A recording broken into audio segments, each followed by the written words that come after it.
Hello guys, നമ്മൾ ഇപ്പം ചെയ്യാൻ പോകുന്നത് ജമ്പിങ് ടെസ്റ്റാണ് ഗായ്സ്. അപ്പം നമ്മൾ ഇപ്പോൾ എടുത്തിരിക്കുന്നത് കവാസി നിഞ്ച H2 ആണ് ഗായ്സ്. ഇത് നന്നായി ജമ്പ് ചെയ്താൽ ഇത് വിന്നറാവും, അല്ലെങ്കിൽ ഡ്യൂക്ക് വിന്നറാവും. ഇത് ജമ്പിങ് ടെസ്റ്റാണ് കേട്ടോ ഗായ്സ്.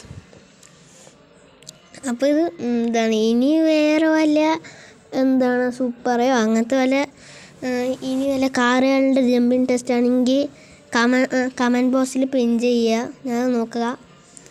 അപ്പോൾ ഞാൻ വീഡിയോ ഇടാം ഗൈസ്. അപ്പോൾ നമ്മൾ ഡ്യൂക്ക് എടുക്കുകയാണ്. ഡ്യൂക്ക് എടുത്തിട്ട് നമ്മൾ ഇപ്പോൾ പറക്കാൻ പോവുകയാണ്, ചാടാൻ പോവുകയാണ് ഗൈസ്. ഡ്യൂക്ക് നന്നായി മുകളിലെത്തിയിട്ടുണ്ട് കേട്ടോ. അപ്പോൾ ഡ്യൂക്കാണ് ഇപ്പോൾ വിന്നറായിരിക്കുന്നത്. ഇനി അടുത്ത വീഡിയോ ആയിട്ട് വരാം. Like and subscribe.